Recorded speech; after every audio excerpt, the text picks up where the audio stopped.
Did you ever see, there's one fight that's like one of the most important fights in kickboxing where Rick Rufus, who is like the king of American style kickboxing, like above the waist kickboxing, fought this Thai guy.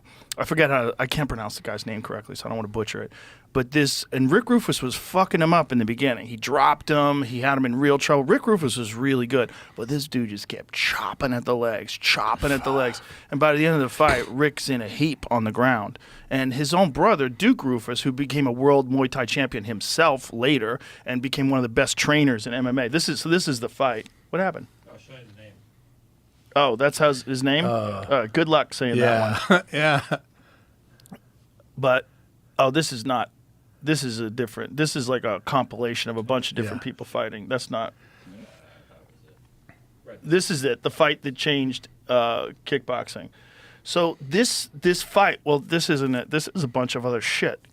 Go into the fight itself. That's fucking. No, just go. Just Chuck Norris. I seen Chuck in there. Chuck was legit. Chuck was very legit. legit. So this is the fight. So in the beginning, Rick Rufus, who's like this above the weight kick, he drops him with the left hand. Rick was really fucking good, man. He was really good. But they just didn't know anything about the leg kicks.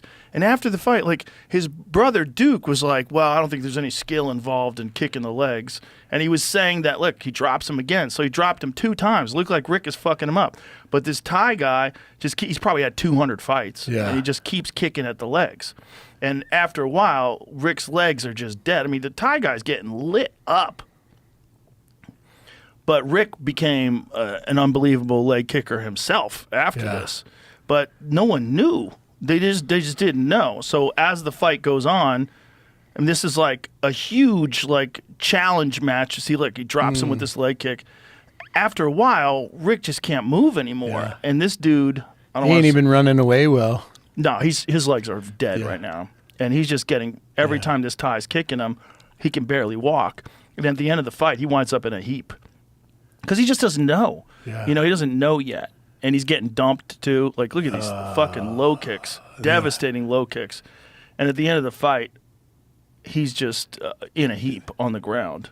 Yeah, his kick had no power there. But the thing is, like, Rick was really fucking good back in the day. So when that didn't show the end of the fight, but at the end of the fight, he brutalized him with just low kicks.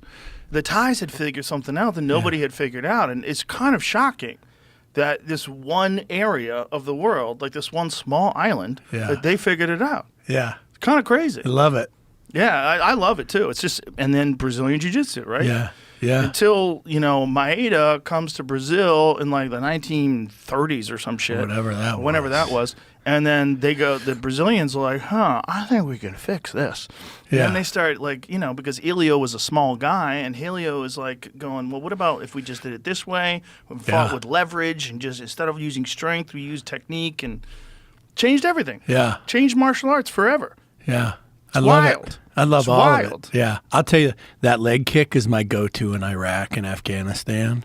You know what I mean? Like, I get about this far from you. This is good distance for me. You can't grab my weapons. But what I would do is I'd throw the Thai leg kick, but I wouldn't aim for the middle of the thigh. I don't care about your pain. I'd hit your knee, and either it's going to break your knee or it's going to knock you out of your little fucking slippers. And then I just stand on your neck.